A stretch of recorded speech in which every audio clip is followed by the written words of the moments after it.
The World Health Organization is in the final stages of drafting a treaty that probably will be signed next month, in which the nations of the world, led by the Biden administration, basically hand over our sovereignty to the World Health Organization, the organization that China basically controls, to determine how we respond to a pandemic and what steps we have to take to prevent a pandemic.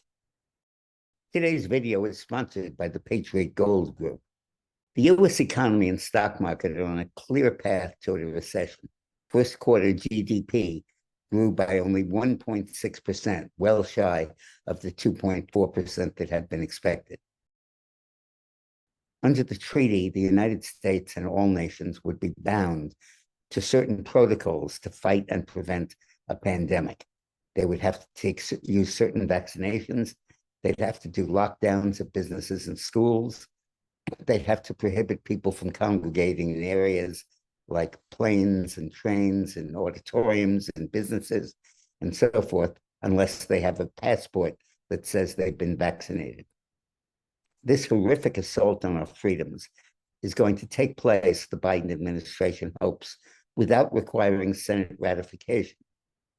Under the law of treaties passed in the General Assembly in the UN in 1968, if a president signs a treaty and the US Senate does not reject it, it has the force of a full treaty until or unless the Senate rejects it. So confirmation and ratification has become a kind of veto, and in its absence, the global bureaucracy can govern. This is a horrific assault on our freedoms, and it gets worse. The treaty specifies that among the causes of future pandemics are things like climate change and global hunger. And the treaty empowers nations to take actions to deal with these issues. So virtually anything the UN wants passed can now be approved under the World Health Organization Pandemic Treaty, even if it's not approved and not passed by the Congress or by the president.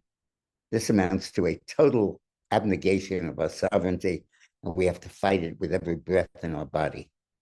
Thanks very much for watching. Today's video is sponsored by the Patriot Gold Group.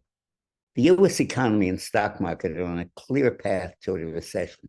First quarter GDP grew by only 1.6%, well shy of the 2.4% that had been expected. Weekly jobless claims rose to a 6-month high, and consumer sentiment declined 13% in May. It's pretty clear that the definition of Biden economics is now a recession. It's time to buy gold. So call the Patriot Gold Group today. The Patriot Gold Group offers no fee for life IRAs to viewers of these videos. The IRA minimums are $25,000 and $100,000 for the no fee for life IRA. So call the Patriot Gold Group and ask for the no fee for life IRA.